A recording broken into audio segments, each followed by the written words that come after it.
రవి ప్రకాష్ సిలికానాంధ్ర ఆసుపత్రి Kuchipudi super speciality వైద్య సేవలు పూర్తిగా ఉచితం. నమస్తే, వెల్కమ్ టు ఆర్టీవీ. నేను సచిన్. ఆంధ్రప్రదేశ్ ఎన్నికలకు సరిగ్గా ఒక నెల రోజులు మాత్రమే మిగిలింది. అవును, నెల రోజులు మాత్రమే మిగిలింది. ఈ నేపథ్యంలో కొన్ని సంచలనమైన విషయాలు వెలుగులోకి వస్తున్న పరిస్థితి, ముఖ్యంగా సంచలనమైన వ్యాఖ్యలు చేస్తున్నారు కొంతమంది. ఈ నేపథ్యంలో ఏం జరగబోతోంది ఆంధ్రప్రదేశ్ ఎన్నికలకు సంబంధించి, ఎవరి వ్యూహాలేంటి, ఎవరి ప్రతి వ్యూహాలేంటి, ముఖ్యంగా కొన్ని కమెంట్స్కి సంబంధించి ఏం జరుగుతుంది, పీకే లాంటి వాళ్ళు ఇక్కడ వ్యాఖ్యానిస్తున్న నేపథ్యంలో అక్కడ ఎటువంటి సినారియో ఉంది, అటువంటి సినారియో ఉందా, ఇవన్నీ కూడా మాట్లాడుకునే ప్రయత్నం చేద్దాం.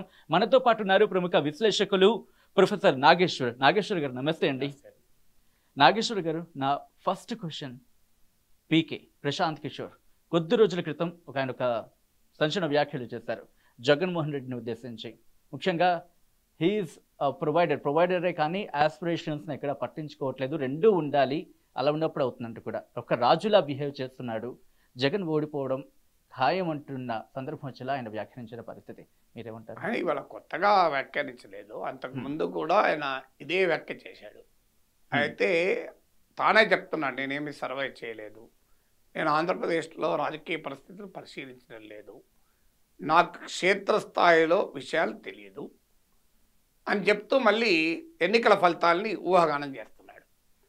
మొదలు టెక్నికల్గా ఎన్నికల ఫలితం పలానా వాళ్ళు గెలుస్తారు, పలానా వారు ఓడుతారు అని ఏ విశ్లేషకుడు చెప్పకూడదని నా ప్రిన్సిపల్ స్టాండ్. అందుకే నేను ఎప్పుడు కూడా ఇన్ని సీట్లు వస్తాయి, ఇన్ని గెలుస్తారని అల్లే. మీలాంటి వాళ్ళు హెడ్లైన్లు పెట్టుకుంటారు, తమ్ముడేళ్ళ కొరకు అబద్ధపు బోగస్ హెడ్లైన్లు పెడతారు, బల్ల గుద్ది చెప్తున్నా పలానా వాడే గెలుస్తున్నాడు అని నేను ఎక్కడ అనలే. అందువల్ల అలా కేవలం వ్యూస్ కొరకు ఛానళ్ళు ఇలాంటి పనులు చేస్తూ ఉంటాయి. కానీ నేను మాత్రం ఎప్పుడు పలానా వాళ్ళు గెలుస్తారు, పలానా వాళ్ళు ఓడుతారు అని కంక్లూజివ్గా చెప్పను. ఎందుకు చెప్పను అంటే, that's not our duty to influence people.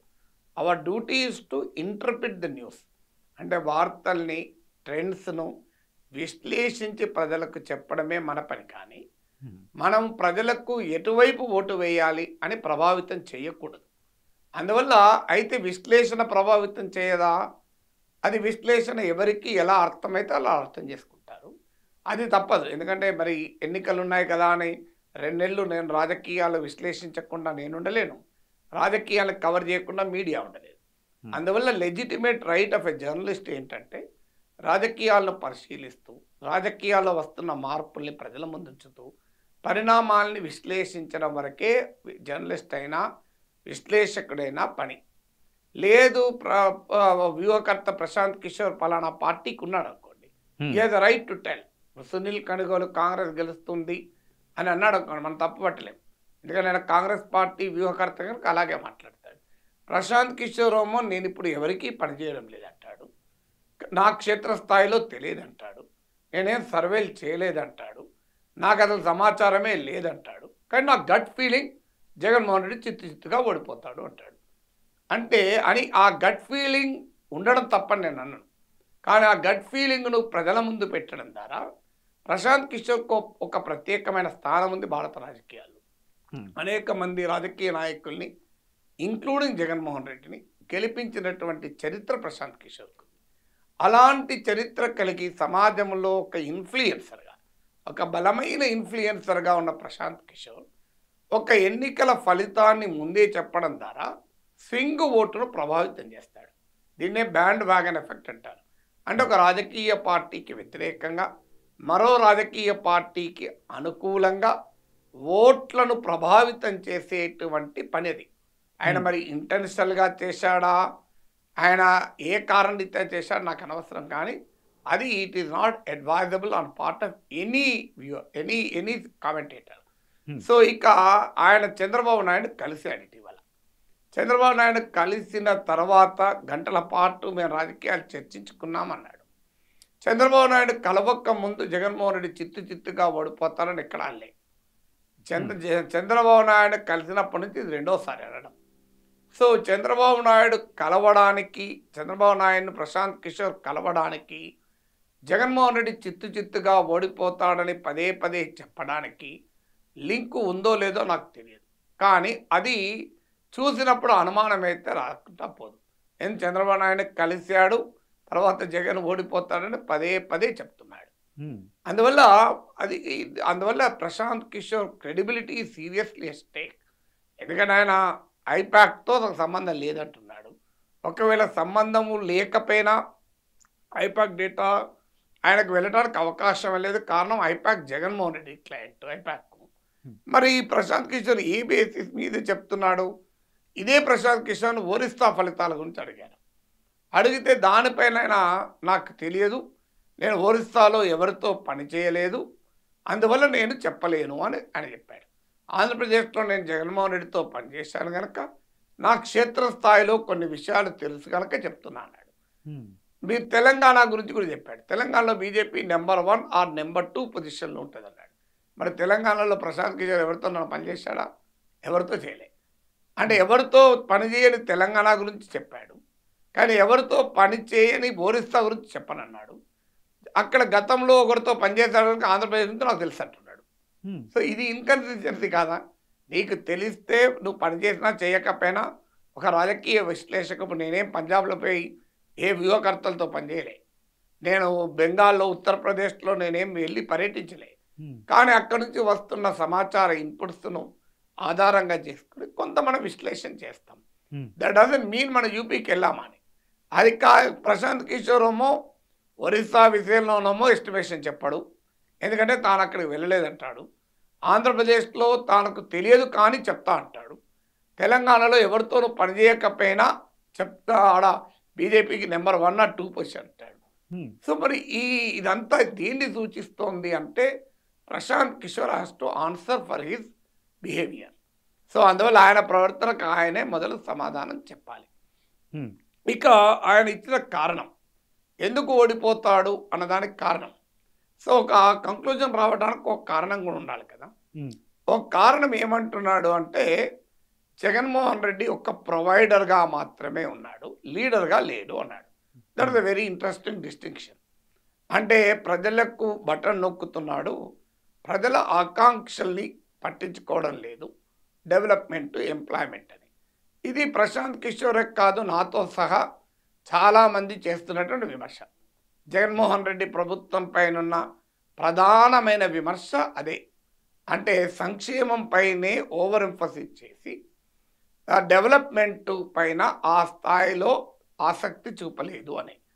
దాని ప్రభావం కూడా మనకు ఎన్నికల్లో కనబడుతుంది. ఎందుకంటే గ్రాడ్యుయేట్ కాన్స్టిట్యున్సీస్ ఎన్నికల్లో మిడిల్ క్లాసు ఎడ్యుకేటెడ్ ఓటేసే దాంట్లో ఇంక్లూడింగ్ రాయలసీమతో సహా అన్ని సీట్లలో జగన్మోహన్ రెడ్డి ఓడిపోయాడు, చంద్రబాబు టీడీపీ గెలిచింది. So that is also an indication. అనేక సర్వేలు కూడా చెప్తున్న అంశమే, ఇదేమి ఒక్క ప్రశాంత్ కిషోర్ చెప్పింది కాదు. కానీ ఆ ఒక్క కారణం రీత్యానే ఓడిపోతాడు అని ఆయన కంక్లూజన్కి వస్తున్నాడు. ఆయన మొత్తం నేను ఇంటర్వ్యూ చూశాను, 56 నిమిషాల ఇంటర్వ్యూ, పీటీఐ ఎడిటర్లకు ఇచ్చిన ఇంటర్వ్యూలో. ఎక్కడ ఆయన ప్రధానమైనటువంటి బేసిస్ ఏంటి తన ఆర్గ్యుమెంట్కు అంటే ఒకటే ఒక్క ఆర్గ్యుమెంట్ కేసు చెప్తున్నాడు.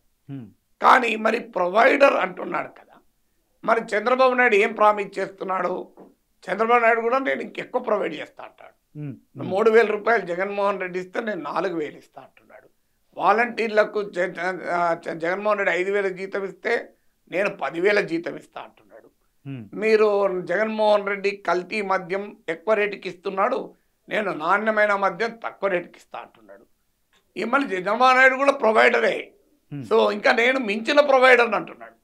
మరి జగన్మోహన్ రెడ్డి ప్రొవైడర్గా అయితే ఓడిపోతే చంద్రబాబు నాయుడు ప్రొవైడర్గా అయితే ఎలా గెలుస్తాడు? దానికి కూడా ఆన్సర్ చెప్పాలి. అంటే చంద్రబాబు నాయుడు నేను సంపద సృష్టించి పంచుతా అంటున్నాడు. సంపద సృష్టించి పంచుతా అన్న దాన్ని on the face of it Prashant Kishor తీసుకొని ఈ అనాలిసిస్ వస్తున్నాడు. అందువల్ల ఆయన విశ్లేషణకు ఉన్నటువంటి విశ్వసనీయత ఇవాళ ఇతర వైఎస్ఆర్ కాంగ్రెస్ లాంటి వాళ్ళు క్వశ్చన్ చేయడానికి ఇది కారణమైంది. నాగేశ్వర్ గారు, తెలుగుదేశం పార్టీ నుంచి కావచ్చు, లేకపోతే ముఖ్యంగా జనసేన నుంచి వలసలు వైసీపీలోకి ఎక్కువ వెళ్తున్న పరిస్థితి, వెలుగుతున్న నేపథ్యంలో కూడా పోతున్న మహేష్ లాంటి వాళ్ళు ఇది ఇంకో ప్రజారాజ్యం అవుతుంది, ఏడాదిలో ఖాళీ అయిపోతుంది అంటూ కూడా చెప్తున్న పరిస్థితి. జనసేన ఖాళీ అయిపోతుందా అంటే అటువంటి పరిస్థితి మనకు కనిపిస్తుంది ఇప్పుడు? ఇలాంటి మాటలు చాలా మంది మీద అన్నారు. వైసీపీ ఖాళీ అయిపోతుందని చెప్పి టీడీపీ అనలేదా? 23 మంది వైసీపీ ఎమ్మెల్యేలు టీడీపీలో చేరితే వైసీపీ ఖాళీ అయిపోతుంది, వైసీపీ పని అయిపోయింది అని చెప్పారు. ఏమైంది? వైసీపీ అధికారంలోకి వచ్చింది. ఖాళీ అయిందా? అందువల్ల రాజకీయ పార్టీలు ఎప్పుడు ఖాళీగా, ఇప్పుడు టీఆర్ఎస్ ఖాళీ అయిపోతుంది అని మాట్లాడుతున్నారు.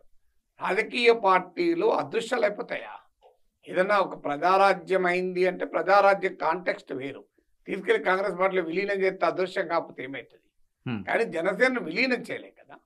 జనసేనలో టికెట్లు రాని వాళ్ళు ఆటోమేటిక్గా పార్టీని తిట్టుకుంటూ బయటకు వస్తారు. ఇది జనసేనకు తిట్టిన వాళ్ళు ఉన్నారా? వైసీపీకి టికెట్ రాని వాళ్ళు తిట్టలేదా? మీరు వైసీపీకి టికెట్ రాని ఎంపీలు, ఎమ్మెల్యేలు ఎంతమంది తిట్టారు? కోటమిరెడ్డి శ్రీధర్ రెడ్డి, ఆనం రామనారాయణ రెడ్డి, ఉండవల్లి శ్రీదేవి, వీళ్ళంతా వైసీపీ తిట్టకుండా వెళ్ళిండ్రా, మెచ్చుకుంటూ వెళ్ళిండ్రా, చాలా గొప్ప పార్టీ అని చెప్పి వెళ్ళిండ్రా. సో ఏ పార్టీలోనైనా జరిగే పరిణామం ఇది. అందువల్ల ఇదేదో జనసేనకు మాత్రమే పరిమితమైన పరిణామం అనుకుంటే పొరపాటు. అయితే జనసేన బలహీనత ఏంటి అనేది చర్చించుకోవాలి తప్ప జనసేన నుంచి వెళ్ళిపోతున్నారు ఏదో పెద్ద పొలో అనుకుంటూ వెళ్ళిపోయినట్లు. జనసేనలో పవన్ కళ్యాణ్ బలము బలగము పవన్ కళ్యాణ్. పవన్ కళ్యాణ్కు ప్రజల్లో జనాదరణ ఉన్నంత కాలం ఆ పార్టీ నిలబడుతుంది. సో అందులో కొంతమంది వెళ్ళినప్పుడు కొంత నష్టం జరగచ్చు. కానీ ఆ party Pawan Kalyan political activity, political space వదిలేసుకున్నప్పుడు ఆ పార్టీ ఉండదు. ఇప్పుడు ప్రజారాజ్యం ఎప్పుడు పోయింది? చిరంజీవి చేతులు ఎత్తేసినాక పోయింది, అందాక పోలే కదా. సో అందువల్ల ఇప్పుడు కూడా పవన్ కళ్యాణ్ చేతులు ఎత్తేస్తే పోతుంది. అందువల్ల అది జరగనప్పుడు ఆ పార్టీ నుంచి వెళ్ళిపోయే వాళ్ళు వెళ్తారు. అందువల్ల పార్టీల నుంచి నాయకులు ఎన్నికల వేళ వెళ్ళడం it is not Janasena specific phenomenon కాదు, అన్ని పార్టీలోనూ జరుగుతున్న పరిణామమే. ఇలా బీఆర్ఎస్ నుంచి కడియం శ్రీహరి, దాన నాగేందరు, వెంకట్రావు ఎంతమంది పోతలేరు. బీఆర్ఎస్ మరైపోయిందా? ఇక అదృశ్యం అయిపోతుంది బీఆర్ఎస్. అందువల్ల పార్టీలు అలా ఉండవు. అయితే జనసేన చేస్తున్నది ఏంటి అనే క్వశ్చన్ వచ్చినప్పుడు, ఒకటి ఇన్నేళ్ళైనా పార్టీకి ఒక బలమైన నిర్మాణ స్వరూపాన్ని పవన్ కళ్యాణ్ ఇచ్చుకోలేకపోయాడు. అది పవన్ కళ్యాణ్ అంగీకరించాడు. మనకు బూత్ లెవెల్ కార్యకర్తలు ఉన్నారా, మనకేముంది అని. అందువల్ల పార్టీని ఇన్స్టిట్యూషనలైజ్ చేసుకోలేకపోయాడు.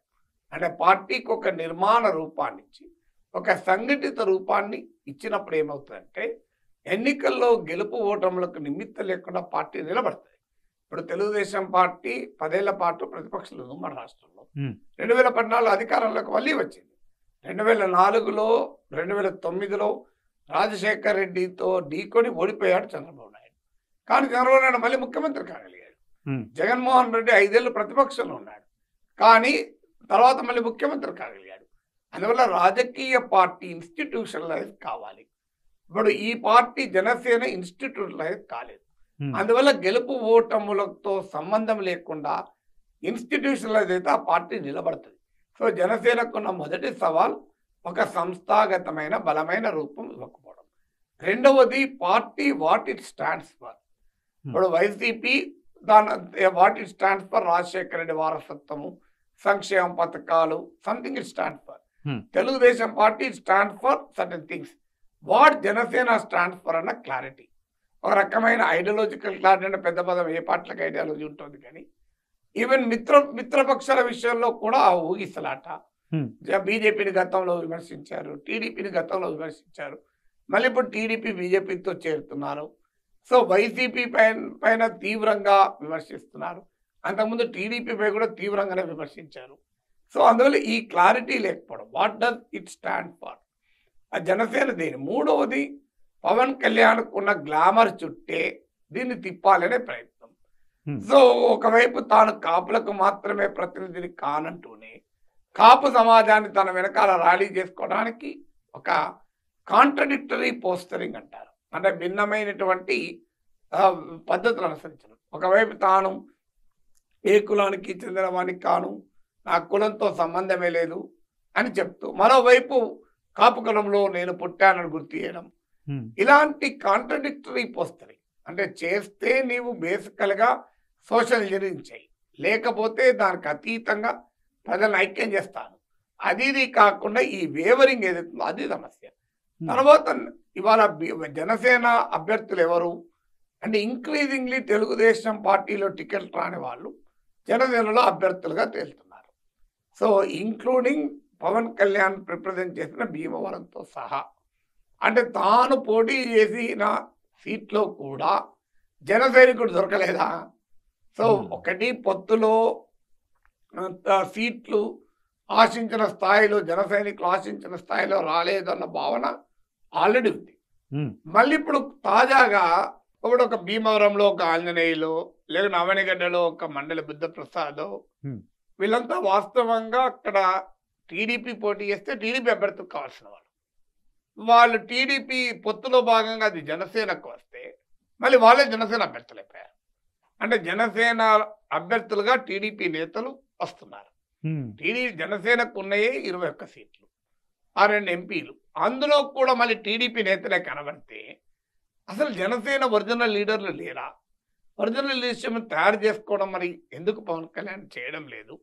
ఇలాంటి ప్రశ్నలు ఉత్పన్నమవుతున్నాయి. అందువల్ల జనసేన ఏదో ఖాళీ అవుతుంది అనేది ఆర్గ్యుమెంట్ రాంగ్. బట్ ఈ క్వశ్చన్స్ మొత్తం తప్పనిసరిగా జనసేన పైన ఉన్నాయి. రైట్. ఇందాక మీరు ఒక మాట అంటూ తెలుగుదేశం పార్టీ నుంచి వచ్చిన వాళ్ళు లేకపోతే వైసీపీ నుంచి వచ్చిన వాళ్ళు ఇటు అభ్యర్థులుగా నిల్చోబెడుతోంది జనసేన. తనతో పాటు ఉన్న వాళ్ళని కూడా నిల్చోబెట్టుకోలేని పరిస్థితుల్లో గెలవలేని సీట్లలో మాత్రమే తీసుకొని లేకపోతే ఇచ్చి అక్కడ జనసేనను బలహీనపరిచే ప్రయత్నం చేస్తున్నారు. పవన్ కళ్యాణ్ ఆ విధంగా బలహీనంగా ఉన్నాడు, అందుకే పార్టీని వీడుతున్నాం అంటూ కూడా చెప్తున్న పరిస్థితి. జనసేనకు ఓడిపోయే సీట్లు ఇస్తే టీడీపీకి లాభమా? జనసేన ఓడిపోతే నాకు అర్థం కాని లాజిక్. అంటే జనసేన ఓడిపోతే టీడీపీకి లాభమా? ఎందుకు ఇస్తే టీడీపీ ఎందుకు ఇస్తే జనసేన ఎందుకు తీసుకుంటుంది? అంటే జనసేన అనే పార్టీకి పవన్ కళ్యాణ్ కన్నా ఎక్కువ మనకి ఇంట్రెస్ట్ ఉంది జనసేన గెలవాలని. ఓకే, జనసేన ఓడిపోయే సీట్లు ఎందుకు తీసుకుంటుంది? ఓకే, ఇచ్చింది అనుకుందాం టీడీపీ. మరి టీడీపీ ఆ సీట్లు ఓడిపోవాలని కోరుకుంటుందా? జనసేన ఓడిపోతే టీడీపీకి నష్టం కదా, లాభం ఏమన్నా టీడీపీకి? సో ఎందుకు ఒక 2 పార్టీలు కలిసి గెలవాలనే కోరుకుంటాయి తప్ప మనం మాట్లాడతాం, విమర్శిస్తాం. ఏ సీట్లలో జనసేన గెలుస్తుంది, ఏ సీట్లో ఓడుతుంది మీకు తెలుసా? నాకు తెలుసా? మనకేవరక గతంలో జనసేన ఒక్క సీటు గెలిచింది, ఆ ఒక్కటి మినహా మిగతా చోట్ల గెలుతా ఓడతా ఎవరికి తెలుసండి? అది అల్టిమేట్గా ప్రజలు నిర్ణయించాలి కదా. ఎందుకంటే గతంలో కనీసం పొలిటికల్ హిస్టరీ ఉందనుకుంటే కొంత గెస్ చేయొచ్చు. ఇది మొదటి నుంచి తెలుగుదేశం సీటు, ఇది మొదటి నుంచి వైసీపీ సీటు, ఇది మొదటి నుంచి యాంటీ టీడీపీ సీటు, ఇట్లా లెక్కలేయచ్చు. కానీ జనసేన హిస్టరీ ఇది రీసెంట్ హిస్టరీ. ఇది 2వ ఎన్నికే పోటీ చేసేది. వాళ్ళు 2014లో అసలు పోటీ చేయలేదు, వాళ్ళు పోటీ చేసేది 2019లో. సో ఇప్పుడు ఏ ప్రాతిపదిక మీద జనసేన గెలిచే సీట్లు ఓడే సీట్లను కౌంటింగ్ చేస్తే నాకు అర్థం కాని అంశం. అందువల్ల పార్టీ నుంచి వెళ్ళిపోయేవారు సహజంగా చేసేటువంటి విమర్శలు తప్ప దాంట్లో బేసిస్ ఉందని అనుకోను. సార్, అడిగ్ టు దిస్ క్వశ్చన్, జనసేనకు రీసెంట్గా మెగాస్టార్ చిరంజీవి 5 కోట్ల విరాళం ఇచ్చారు విశ్వంబర షూటింగ్ టైంలోనే. ఇప్పుడు జరుగుతున్న ప్రచారం ఏంటంటే ఇక్కడ చిరంజీవి ప్రచారంలో పాల్గొంటారు, జనసేనకు వెళ్ళొచ్చు అనేది. ఒకవేళ అది జరిగితే కనుక జనసేనకు ఏ మేరకు లాభం జరిగే అవకాశం ఉంది? అది వైసీపీకి ఏమాత్రం డ్యామేజ్ జరిగే అవకాశం? అంటే ఇప్పుడు చిరంజీవి అభిమానులు వైసీపీ వెనకాల ఉన్నారా డ్యామేజ్ జరగడానికి వైసీపీకి? అంటే ఇప్పుడు చిరంజీవి అభిమానులందరూ జగన్మోహన్ రెడ్డి వెనకాల ఉంటే మీరు అన్నది పాజిబుల్. చిరంజీవి అడ్డుపోతే నష్టపోతారు. అసలు చిరంజీవి అభిమానులు పవన్ కళ్యాణ్ అభిమానులు వేరువేరా? ఎంత మెగా కాంపౌండ్ అంటారు కదా, ఇల్లే కదా రామ్ చరణ్, ఇంకా చాలా మంది, నాగబాబు, అందరికి ఒకటే అభిమాన సంఘాలు. ఇప్పుడు ఇవన్నీ ఎలా ఉంటాయంటే ఫ్యామిలీ బేస్డ్ పొలిటికల్ పార్టీస్ లాగా ఫ్యామిలీ బేస్డ్ అభిమాన సంఘాలు కూడా అయిపోయాయి కదా. అందువల్ల చిరంజీవికి ఉన్న అభిమానులు అన్ని పార్టీల వాళ్ళు ఉంటారు. సో చిరంజీవికి ఉన్న అభిమానుల్లో సినిమా అభిమానం ఉన్న వాళ్ళు అన్ని పార్టీలు ఉంటారు. ఇక చిరంజీవి అంటే రాజకీయ అభిమానం ఉన్న వాళ్ళు జగన్మోహన్ రెడ్డితో ఉండరు. చిరంజీవి పట్ల రాజకీయ అభిమానం ఉన్న వాళ్ళు జగన్మోహన్ రెడ్డితో ఉంటే అది నష్టం అని సమస్య. అందువల్ల చిరంజీవి రావడంతో పవన్ కళ్యాణ్కు అదనంగా లాభం జరుగుతున్నాయి అనుకోను. ఉన్న ఓటు కన్సాలిడేట్ అయ్యటానికి అవకాశం ఉంటుంది. ఎందుకంటే చిరంజీవి కన్నా పవన్ కళ్యాణ్కు అదనంగా చిరంజీవి జనాదరణకు కూడా లాభం అవుతుంది. చిరంజీవికి వల్ల భారీ ఎత్తున ప్రజలు కూడా వస్తారు ఆ మీటింగ్లకు. కానీ ఒక నష్టం కూడా ఉంటుంది. చిరంజీవి రావడంతో ప్రజారాజ్యం అనే ప్రశ్న మళ్ళీ వేలాడుతుంది. గతంలో పవన్ కళ్యాణ్ చెప్పాడు, ప్రజారాజ్యం అనుభవం మన ఇప్పటికీ వెంటాడుతోంది జనసేనను ఇబ్బంది పెడుతోంది అని. ఫెయిల్డ్ ఎక్స్పెరిమెంట్, ప్రజారాజ్య విఫల ప్రయోగం. సో ఆటోమేటిక్గా చిరంజీవి కనుక జనసేనలో చేరి ఆయన జనసేన నాయకుడిగా రూపాంతరం చెందితే వైసీపీ వాళ్ళు ఊరుకుంటారా? ప్రజారాజ్యాన్ని తీసుకుపోయి కాంగ్రెస్లో కలిపారు, ఇప్పుడు జనసేన తీసుకెళ్ళి టీడీపీలో కలుపుతారా అని మొదలు పెడతారు. అందువల్ల ఇప్పటిదాకా పవన్ కళ్యాణ్కు లేని కొత్త ప్రశ్న, కొత్త సమస్య ఎదురవుతుంది. నా పార్టీ ఉనికి ఉంటుంది, నా పార్టీని మూసేయ్యా, నా పార్టీని క్లోజ్ చేయా అని చెప్పుకోవాల్సి వస్తుంది ఇప్పుడు. అందువల్ల చిరంజీవి వల్ల లాభము ఎంత ఉందో ఆ రకమైన ప్రశ్నలు వస్తాయి. అందువల్ల చిరంజీవి జనసేనలో చేరక ఒక పవన్ కళ్యాణ్కు జనరల్గా ప్రచారం చేస్తే దాని ప్రభావం ఏమి ఉండదు. ఒక పవన్ కళ్యాణ్ సీటుకే ఉంటుంది. అయినా ఇంకా మనకు తెలియదు చిరంజీవి జనసేనలో చేరతాడా, చేరకుండా కూటమికి మద్దతు ఇస్తాడా, అసలు కూటమికి ఇవ్వడా, ఒక జనసేనకి ఇస్తాడా, అసలు ఒక జనసేనకు కూడా ఇవ్వడా, ఒక్క పవన్ కళ్యాణ్కి ఇస్తాడా, అసలు ఎవరికి ఇవ్వడా, 5 కోట్ల విరాళానికి పరిమితం అవుతాడా, ఇంకేవి ఇప్పుడు మనకు తెలియదు. ఇవన్నీ హైపాథెటికల్. బట్ చిరంజీవి గనక పవన్ కళ్యాణ్కే ప్రచారం చేసి ఒక అన్నగా అది తప్పని అనలేము. తమ్ముడు గెలుపుకు సహకరిస్తాడు. అది అన్నదమ్ముల అనుబంధం. ప్రజలు నిర్ణయించుకుంటారు రాజకీయంగా ఎలా ఆలోచించాలని. ఇక ఆయన జనసేనకు మాత్రమే ప్రచారం చేస్తే ఇది ఎండార్సింగ్ జనసేన. అప్పుడు కూటమికి ప్రచారం చేస్తే ఆయన గతంలో జగన్మోహన్ రెడ్డి విధానాలను సమర్థించిన చరిత్ర కూడా ఉంది. మీకు చిరంజీవి 3 రాజధానులను కూడా సమర్థించాడు. సో పవన్ కళ్యాణ్ ఏమో అమరావతిని సమర్థిస్తే చిరంజీవి 3 రాజధానులను సమర్థిస్తూ స్టేట్మెంట్ కూడా ఇచ్చారు. సో అందువల్ల దానికి అన్నిటి కూడా ఎక్స్ప్లెనేషన్ ఇచ్చుకోవాల్సి ఉంటుంది కదా. సో ఇప్పుడు కూడా రాజకీయాల్లో లేనంత కాలం అందరి వాడు, రాజకీయాల్లో ఆయన వచ్చాక మెగాస్టార్ కూడా కొందరు వాడే. సో అందరి వాడు ఉండలేం కదా. ఇప్పుడు నాగేశ్వర రాజకీయ విశ్లేషణ చేస్తున్నాడు. నేను అందరి వాడు కాగలనా? అసాధ్యం. నా విశ్లేషణ బట్టి నన్ను ఇటు అంటారు, ఒకరు అటు అంటారు, ఎటు కాకపోయినా. సో ఎందుకంటారంటే మనం ఒక స్టాండ్ తీసుకుంటాం కదా. రాజకీయ విశ్లేషణలో ఒక స్టాండ్ తీసుకొని అన్నప్పుడు ఆ స్టాండ్ను అంగీకరించే వాళ్ళు ఉంటారు, వ్యతిరేకించే వాళ్ళు ఉంటారు. వ్యతిరేకించే వాళ్ళు సహజంగా మన పైన వరాలు ఇస్తారు. ఒక విశ్లేషకునికే తప్పకపోతే ఇది రాజకీయ నాయకుడు తప్పుతుందా? సో చిరంజీవి రాజకీయాలు దూరంగా ఉన్నాడు కనుక ఆయన ప్రజారాజ్య ఫెయిల్యూర్ గురించి ఎవరు అడుగుతలేరు. చిరంజీవి ప్రజారాజ్యాన్ని కాంగ్రెస్లో కలిపినప్పుడు ఆ ప్రక్రియకు పవన్ కళ్యాణ్ దూరంగా ఉన్నాడు, ఎక్కడా సమర్థించలేదు. అందువల్ల పవన్ కళ్యాణ్కు ఆ ప్రశ్న ఎదురు కావడం లేదు. So it is a question to Chiranjeevi. ఒకసారి ఇద్దరు కలిసినప్పుడు పవన్ కళ్యాణ్ కూడా ఆన్సర్ చేసుకోవాల్సి వస్తుంది కదా. ఎందుకంటే ఆయన కూడా ఒకప్పుడు యువరాజ్య నాయకుడే కదా. సరే, adding to this question, Gidugu Rudraraju మాట్లాడుతూ చిరంజీవి ఇంకా కాంగ్రెస్లోనే ఉన్నారు అని అన్నాడు. సో ఆ సందర్భంలో ప్రచారానికి వెళ్ళే అవకాశం ఉంటుందా? అటువంటి సినారియోలో ఎటువంటి విమర్శలు ఎదుర్కొనే అవకాశం ఉంటుంది? ఇప్పుడు గిడుగు రుద్రరాజు అన్నాడుగా, చిరంజీవి అనలేదు కదా. చిరంజీవి అన్నప్పుడు ఆలోచించాలి. ఇప్పుడు గిడుగు రుద్రరాజు కాంగ్రెస్లో ఉన్నారన్నాడు. మధ్యలో వైసీపీ రాజ్యసభ పంపిస్తే చిరంజీవి అని వార్తలు వచ్చాయి. బీజేపీ వాళ్ళు ఆకర్షించడానికి ప్రయత్నం చేస్తూ అల్లూరు సీతారామరాజు శ్రద్ధ జయంతప్పుడు మోడీ పక్కన కూర్చుండబెట్టారు. కేంద్ర ప్రభుత్వం ఈ మధ్య విభూషణ్ ఇచ్చి గౌరవించింది. సో అందువల్ల చిరంజీవి అందరికీ కావాల్సిన వాడే కదా. సో అందరూ కావాల్సిన వాళ్ళు అందరూ అడుగుతారు. కానీ చిరంజీవి ఎటు ఉండాలో ఆయన నిర్ణయించుకుంటాడు. ఆయన ఎటువైపు ఉండాలన్నది ఆయన చాయిస్ కదా. సో గిడుగు రుద్రరాజు కాంగ్రెస్లో ఉన్నాడు అని అంటే కాంగ్రెస్ మరి చిరంజీవి చెప్పాలి, నేను అవును నిజమే కాంగ్రెస్లో ఉన్నాను అని. కాంగ్రెస్ పార్టీకి అయితే 5 రూపాయలు విరాళం ఇచ్చినట్టు ఎక్కడా వార్త రాలే. 5 కోట్లు జనసేనకి ఇచ్చాడు విరాళం తప్ప. మరి ఇంతవరకు కాంగ్రెస్ మీటింగ్లలో ఎక్కడా పాల్గొనలే. ఈ మధ్య కాలంలో కాంగ్రెస్ పార్టీ అభ్యర్థులకు ప్రచారం చేస్తాను ఎక్కడా చెప్పలే. కాంగ్రెస్ కొత్త అధ్యక్షురాలు వచ్చిన సందర్భంలో ఆమెను కనీసం ట్విట్టర్ ద్వారా కూడా పలకరించలే. ఇక మరి కాంగ్రెస్లో ఎట్లా ఉన్నట్లు అనుకుంటే ఎట్లా? చంద్రబాబు నాయుడు వాలంటీర్లకు తాము అధికారంలోకి వస్తే 10,000 రూపాయలు ప్రకటిస్తామన్నారు. ఇదే వాలంటీర్ల వ్యవస్థపై తెలుగుదేశం పార్టీ గతంలో ఎన్నో విమర్శలు చేసిన సందర్భం. ఇటువంటి నేపథ్యంలో 10,000 రూపాయల పెంపు అనే అంశం వాలంటీర్లకు సంబంధించి ఇది టీడీపీ కలిసి వస్తుంది అనుకోవాలండి? మీకు 2009లో టీడీపీ ఒక ప్రామిస్ చేసింది, నేను 2,000 రూపాయలు ప్రతి ఒక్కరి అకౌంట్లో ఇస్తామని. రాజశేఖర్ రెడ్డి నేను ఏ ప్రామిస్ చేయను, కొత్తగా నేను గతంలో చేస్తున్న పథకాలే కంటిన్యూ చేస్తాను అన్నాడు. ఒక 2 చిన్న మార్పులు అన్నాడు. ఒక 7 గంటల విద్యుత్ 9 గంటలు అన్నాడు. అంటే ఉన్న పథకాలను అమలు చేస్తానని రాజశేఖర్ రెడ్డి అంటే నేను మనిషికి ప్రతి అకౌంట్లో 2,000 రూపాయలు, ఆ రోజుల్లో 2,000 అంటే 15 ఏళ్ల క్రితం వేస్తానంటే ప్రజలు ఓట్లేసారా? అధికారం ఇయ్యలే కదా. నిన్న కాక మొన్న పసుపు కుంకుమ 2019 ఎన్నికలకు ముందు 10,000 రూపాయలు అకౌంట్లో వేశారు. అసలు ఆడబిడ్డలు ఎందుకుంటారు పోలింగ్ బూత్లో అంత రేటుగా? నాకు ఓటేస్తానికే కదా అన్నారు. వేశారు జనం. పసుపు కుంకుమ 10,000 తీసుకున్నారు, కానీ ఓటేలే. సో అందువల్ల రాజకీయాల్లో ఒక స్టేట్మెంట్ల వల్ల ప్రజలు ఓట్లు వేస్తారనుకున్న పొరపాటు. దాని క్రెడిబిలిటీ ఏంటి అనే క్వశ్చన్ వస్తుంది. వాలంటీర్లు వ్యవస్థను మొదలు విమర్శించారు, వాలంటీర్ వ్యవస్థ తప్పన్నారు, వాలంటీర్ వ్యవస్థను వైసీపీ కార్యకర్తలు అన్నారు. మరి వాళ్ళందరినీ మీరు ఇప్పుడు కొనసాగిస్తామంటున్నారు. పోనీ వాలంటీర్ వ్యవస్థను కొనసాగిస్తామని అంటలేరు. మిమ్మల్ని అందరినీ తీసేసి మేము కొత్త వాలంటీర్లను పెట్టుకుంటామని అంటే లాజికల్లీ కరెక్ట్ కావచ్చు. మిమ్మల్ని అందరినీ కొనసాగిస్తామంట అంటే వైసీపీ కార్యకర్తలందరినీ వాలంటీర్లుగా టీడీపీ కొనసాగిస్తుంది. అంటే ఇప్పుడు రెండు పాసిబిలిటీస్ కదా.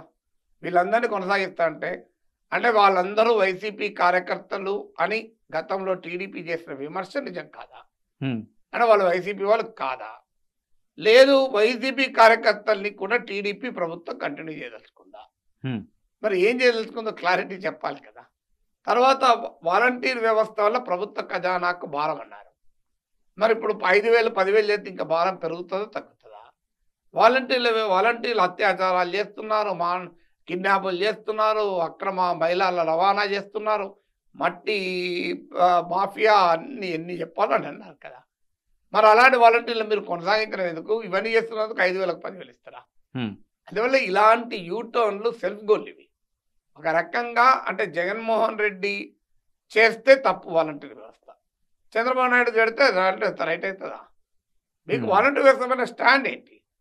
జగన్మోహన్ రెడ్డి ప్రభుత్వము చేస్తున్న దాన్ని ప్రశ్నిస్తూ జగన్మోహన్ రెడ్డి చేయంది నేను చేస్తానని చెప్పి ఓట్లాడుకోవాలి. కానీ చంద్రబాబు నాయుడు ప్రచారం, టీడీపీ ప్రచారం జగన్మోహన్ రెడ్డి చేసేదాన్ని నేను ఇంకెక్కువ చేస్తా, నాకు ఓటు ఏంటి అని అడుగుతున్నాడు. మరి ప్రజలు ఏమని అర్థం చేసుకుంటారు? ఇప్పుడు జగన్మోహన్ రెడ్డి మీకు 3,000 పెన్షన్ ఇస్తాను, నేను 4,000 ఇస్తా. జగన్మోహన్ రెడ్డి మీకు అమ్మ ఒడిలో ఒక్కరికే ఇస్తాను, నేను 2కి ఇస్తా. జగన్మోహన్ రెడ్డి కల్తీ మద్యము ఖరీదైన రేటుకి ఇస్తున్నాడు, నేను చౌకగా నాణ్యమైన మద్యం ఇస్తా. జగన్మోహన్ రెడ్డి వాలంటీర్కి 5,000 ఇస్తాను, నేను 10,000 ఇస్తా. అంటే you want to be revised and enlarged edition of Jaganmohan Reddy. Jaganmohan Reddy Amaravati కాదన్నాడు, నేను అమరావతి ఇస్తానని అంటే జనం black and white, Jaganmohan Reddy కావాలా చంద్రబాబు నాయుడు కావాలా తేల్చుకుంటారు. ఇప్పుడు నేను మోర్ జగన్మోహన్ రెడ్డి దెన్ జగన్మోహన్ రెడ్డి, ఇది ఎక్కడ రాజకీయం అండి? అంటే నేను జగన్మోహన్ రెడ్డి మించిన జగన్మోహన్ రెడ్డి అవుతాను అంటే ఎట్లా కలుస్తుంది? అది ప్రజలు యాక్సెప్ట్ చేస్తారా? ఇప్పటికీ బీజేపీ పైన ఫ్లిప్ ఫ్లాప్ చూసాం. అసలు బీజేపీ రాష్ట్రానికి అన్యాయం చేసింది. నరేంద్ర మోడీ చాలా చాలా ఇక ఆ మాటలు నేను అనకూడదు. ఆయన కుటుంబానికి ఏం చేయలేని వాడు దేశానికి ఏం చేస్తాడు? ఆయన దేశం విడిచిపోవాలి అని. ఇప్పుడు ఆయన ఒక వ్యక్తి కాదు, ఆయన మహాశక్తి, ఆయన విశ్వగురు అంటివి. అసలు ఈ ఎక్స్ట్రీమ్ ఏంటండి? ఈ వాలంటీర్ వ్యవస్థ నుంచి మొదలుకొని బీజేపీ వరకు ఇదే తత్వంగా ఉంటే జనం ఎట్లా యాక్సెప్ట్ చేస్తారు? ఒక రకంగా సెల్ఫ్ గోల్ వాలంటీర్ వ్యవస్థ పైన మాట్లాడేది. బీ కాన్ఫిడెంట్, నీ క్లారిటీ ఉండనియండి, వాలంటీర్ వ్యవస్థ రైటా రాంగా, అప్పుడు ప్రజలు నిర్ణయం తీసుకుంటారు. అంటే జగన్మోహన్ రెడ్డి పాత్ కరెక్టే, కానీ ఆయన సగం దూరం నడిచారు, నీకు ఎక్కువ దూరం నడుస్తా అంటే ప్రజలు మరి నీ వైపు ఎట్లా అట్రాక్ట్ అవుతారు? సార్, కడపలో వైఎస్ షర్మిల అలాగే సునీత ఇద్దరు కూడా ప్రచారం చేస్తున్నారు. ప్రచారం చేస్తున్న భాగంగా మాకు ఓటేయండి, మమ్మల్ని గెలిపించండి అంటున్నారు. ఆ ప్రచారం ఏ మేరకు ఎఫెక్ట్ చూపించే అవకాశం ఉంది? ఎవరికి కలిసి వచ్చే అవకాశం ఉంది సార్ అక్కడ? అంటే ఇప్పుడు అక్కడ వివేక హత్య అనే అంశం పైనే ప్రజలు తీర్పు చెప్తారా? అదే అంశం పైనే ఆ ఎజెండా పైన వాళ్ళు ఎన్నికలకు పోతున్నారు. వాళ్ళు జగన్ను మాత్రమే విమర్శిస్తున్నారు. వాళ్ళు ఏ ఓటు తెచ్చుకుంటారు? ఇప్పుడు ఆంధ్రప్రదేశ్లో రాజకీయము సమాజము నిట్టనిలో చిలిపేది. వారు ఒక సెక్షన్ జగన్ వెనకాల, ఒక సెక్షన్ చంద్రబాబు నాయుడు వెనకాల. థర్డ్ ప్లేయర్గా షర్మిల ఎంటర్ అయింది. ఎంటర్ అయ్యి ఆమె కూడా నేను కూడా జగన్కు వ్యతిరేకం అంటున్నారు. ఇప్పుడు ఇటువైపు వాళ్ళంతా ఒకవైపు, అటువైపు వాళ్ళంతా ఒకవైపు అనుకుందాం. ఇటు ఏ టీం, అటు బి టీం. మీరు ఏ టీంతో ఫైట్ చేయాల్సిన వాళ్ళు అటు ఉంటారు, ఏ టీంతో కలిసి పనిచేయాలి ఇటు ఉంటారు. ఇప్పుడు షర్మిల అటువైపు వచ్చింది, జగన్ వ్యతిరేక టీం వైపు వచ్చింది. అప్పుడు ఏమవుతుంది? మీరు గెలిస్తే మీరు అవార్డు పంచుకోవాల్సిందే కదా. ఇప్పుడు ఆ ఓటు ఎవరు ఓటు పంచుకోవాలి? ఆమె she her self on her own chose to be against Jagan. అంటే జగన్ వ్యతిరేక శిబిరంలో ఆమె ఉండాలని నిర్ణయించుకుంది. జగన్ వ్యతిరేక శిబిరంలో ఆల్రెడీ చంద్రబాబు నాయుడు ఉన్నాడు, పవన్ కళ్యాణ్ ఉన్నాడు, బీజేపీ ఉంది. ఇప్పుడు అదే అంబ్రెల్లా కింద ఈమె కూడా, అదే అంబ్రెల్లా అంటే సేమ్ అంబ్రెల్లా కాకపోవచ్చు, ఆ సైడ్ ఈమె కూడా ఒక అంబ్రెల్లా పెట్టుకొని అదే షెల్టర్, అదే ప్లాట్ఫామ్ మీద ఉంది. So she will share naturally the vote against Jagan కదా. ఓట్ ఫర్ జగన్ వచ్చేది షేర్ చేసుకోలేదు కదా. ఒకవేళ ఆమె జగన్ చంద్రబాబు నాయుడు ఇద్దరిని ప్రశ్నిస్తూ ఉంటే ఆమెకు ఒక సొంత పొలిటికల్ స్పేస్ వచ్చేది. సో ఆమె జగన్ వ్యతిరేక స్పేస్లో ఉండాలని నిర్ణయించుకుంది. జగన్ వ్యతిరేక స్పేస్లో ఆల్రెడీ కూటమి ఉంది. సో ప్రజలు జగన్ ఓడించాలని కోరుకునే ఓట్లు షర్మిల అడుగుతుంది. జగన్ ఓడించాలని కోరుకునే వాళ్ళు షర్మిల కింద ఓటేస్తారు. షర్మిల ఓటేస్తే అది వేస్ట్ అవుతుంది అనుకోరా. అంటే వాళ్ళు షర్మిల ప్రచారం వల్ల టీడీపీ కన్నా లాభం జరగాలి, లేకపోతే టీడీపీకి లాభం జరిగి జగన్ పట్ల వ్యతిరేకత పెంచి చంద్రబాబు నాయుడుకు అనుకూలంగా ఉపయోగపడాలి. కానీ చంద్రబాబు నాయుడుకు అనుకూలంగా ఉంది అనుకున్నప్పుడు జగన్మోహన్ రెడ్డి పట్ల అసంతృప్తి ఉన్న ఓటర్ కూడా షర్మిలకేయడు. ఎందుకంటే జగన్మోహన్ రెడ్డి పట్ల అసంతృప్తి ఉన్న ఓటర్ కూడా యాంటీ టీడీపీ ఓటర్ కదా. టీడీపీ ఓటర్ అయితే టీడీపీ వైపు ఉంటాడు. సో అందువల్ల షర్మిల స్ట్రాటజీ ఏ రకంగానూ ఆంధ్రప్రదేశ్ రాజకీయాలపైన మీరు చూడండి, ఎన్నికల్లో ఏ ప్రభావం ఉండదు. నేను వైఎస్ఆర్ తెలంగాణ పార్టీ గురించి ఇదే చెప్పాను. ఏం జరిగింది అదే జరిగింది. ఇప్పుడు కూడా చూడండి, there will not be any impact of Sharmila. Raghuramakrishnamraju ఒంటి నుంచి ఆయన బరిలోకి దిగొచ్చని చెప్పి టీడీపీ అభ్యర్థి రామరాజే ఆయన కార్యకర్తల మీటింగ్లో మాట్లాడుతూ భావోద్వేగానికి లోనయ్యారు. ఒకవేళ ఆ టికెట్ రఘురామకృష్ణరాజుకి ఇస్తే నేను ఇంకా పార్టీ నుంచి రాజకీయాల నుంచి విరమించుకుంటా అంటున్నారు. సో ఏంటి సార్ రఘురామకృష్ణరాజు పరిస్థితి ఏంటి? రఘురామకృష్ణరాజుకు చర్చ అని నరసాపురమే ఇస్తారని ఒక మాట అంటోంది, మరోవైపు ఉండి అంటున్నారు. అది ఏమవుతుంది అంటే రఘురామకృష్ణరాజును జగన్ వ్యతిరేక రాజకీయ శిబిరము, వ్యతిరేక మీడియా, వ్యతిరేక social media anti Jagan super స్టార్గా మార్చేశారు. ఒకసారి యాంటీ జగన్ సూపర్ స్టార్గా మార్చిన తర్వాత ఇప్పుడు వాళ్ళనే మళ్ళీ ప్రశ్నిస్తుంది. అలాంటి సూపర్ స్టార్కు నువ్వు ఎందుకు టికెట్ ఇస్తలేవు? ఇప్పటిదాకా నువ్వు ఒక ఇవే చెప్పినావు, అతి గొప్ప జగన్ వ్యతిరేక పోరాట యోధుడుగా, జగన్ వ్యతిరేక స్వాతంత్ర సమర యోధుడుగా రఘురామకృష్ణరాజును తెలుగుదేశము వారి అనుకూల మీడియా, సోషల్ మీడియా ఇకోసిస్టమ్ మొత్తం ప్రొజెక్ట్ చేసింది. సమయానికి ఆయన టికెట్ ఇవ్వబోయే వరకు ఆ సెక్షన్ ఇప్పుడు అడుగుతుంది, ఎందుకు ఇవ్వలేదు చెప్పు రఘురామకృష్ణరాజుకు. బండి సంజయ్ని ఎందుకు డ్రాప్ చేశారు అన్నట్లు అయిపోతుంది ఇప్పుడు పరిస్థితి, టీడీపీ పరిస్థితి. రఘురామకృష్ణరాజుకు ఎందుకు ఇవ్వలేదు? ఈలోగా రఘురామకృష్ణరాజు జగన్ ప్రభావంతోనే బీజేపీ నాకు ఇవ్వలేదు అని అన్నారు. ఈ బాంబు జగన్ మీద వేసాడు రఘురామకృష్ణరాజు, కానీ జగన్ మీద పడలే, అచ్చది కూటమి మీద పడలేదు. ఎందుకంటే జగన్ సీట్ రాకుండా చేశాడు అని రఘురామకృష్ణరాజు క్లెయిమ్. జగన్ అదే చేస్తాడు కదా. జగన్ ఏం చేస్తాడు? తనను వ్యతిరేకించే రఘురామకృష్ణరాజును ఎంపీ చేయాలని కోరుకుంటాడా? తనను వ్యతిరేకించే రఘురామకృష్ణరాజును అసెంబ్లీకి రప్పించాలని కోరుకుంటాడా జగన్?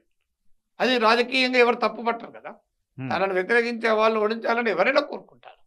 సో అందువల్ల రఘురామకృష్ణరాజు జగన్మోహన్ రెడ్డి పైన చేసిన ఆరోపణ ఏ రకంగానూ వైసీపీ నష్టం చేయదు. ఎందుకంటే జగన్ అదే పని చేస్తాడు, చెయ్యాలి కూడా కదా. రఘురామకృష్ణరాజు జగన్ ఓడించాలని చూసినప్పుడు జగన్ రఘురామకృష్ణరాజును ఓడించాలని చూస్తాడు. That is a common thing. దాన్ని ఎందుకు ప్రజలు పట్టించుకుంటారు? కానీ ఈ ప్రక్రియలో భాగంగా ఆయన కూటమిలోనే ఒక ప్రశ్న రేజ్ చేశాడు. బీజేపీ మీతో ఉండొచ్చు టీడీపీతో, కానీ అసలు బీజేపీ టీడీపీతో మనసు ఇక్కర్లేదు, మనసు వైసీపీతో ఉంది అని తెలుగుదేశం నాయకుడైన రఘురామకృష్ణరాజే చెప్తున్నాడు. ఇప్పుడు ఆయన as of today is the TDP leader. ఇప్పుడు చంద్రబాబు నాయుడు ఆన్సర్ చెప్పాలి. ఇప్పుడు మీ కూటమిలోనే జగన్ వ్యతిరేకించేయాలి అనే అంశంలో ఎక్కెత్తుందా? టీడీపీ జనసేనేమో ఎట్టి పరిస్థితుల్లో జగన్ ఓడించాలి అని చూస్తుంది.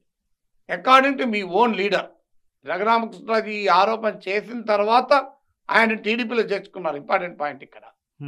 సో ఆరోపణ చేయక ముందు కూడా కాదు, చేసిన తర్వాత చేర్చుకున్నాడు. అంటే ఆరోపణ ఎండార్స్ చేసినట్టే కదా. అంటే బీజేపీ జగన్ వైపు ఉంది అని రఘురామకృష్ణరాజు జగన్ ప్రభావంలో బీజేపీ ఉందని ఆరోపించాక ఆయన టీడీపీలో చేసుకున్నారు. ఇప్పుడు సమాధానం ఎవరు చెప్పాలి? బీజేపీ నిజంగానే జగన్కు వ్యతిరేకమా అనుకూలమా? మరి జగన్కు అనుకూలంగా ఉన్న బీజేపీతో చంద్రబాబు నాయుడు ఎందుకు మైత్రి చేస్తున్నారు అనే ప్రశ్నకి ఆన్సర్ రేజ్ చేయాలి కదా. Right. Thank you so much sir, me valuable విశ్లేషణ అందించినందుకు. మొత్తంగా చూసుకుంటే కనుక ఆంధ్రప్రదేశ్ రాజకీయాలకు సంబంధించి మాత్రం నెల రోజుల యుద్ధం అంటే నెల రోజులు మాత్రమే మిగిలింది. ఈ నెల రోజుల్లో ఏం జరగబోతుందనే ఉత్కంఠ మాత్రం కొనసాగుతుంది. Once again thank you so much professor Nageshwar garu మాతో పాల్గొని మీ విశ్లేషణ అందించినందుకు. మరిన్ని వీడియోస్ కోసం ఛానల్ సబ్స్క్రైబ్ చేయండి, లేటెస్ట్ అప్డేట్స్ కోసం వాట్సాప్ ఛానల్ ఫాలో చేయండి అండ్ లింక్ డిస్క్రిప్షన్లో ఉంది.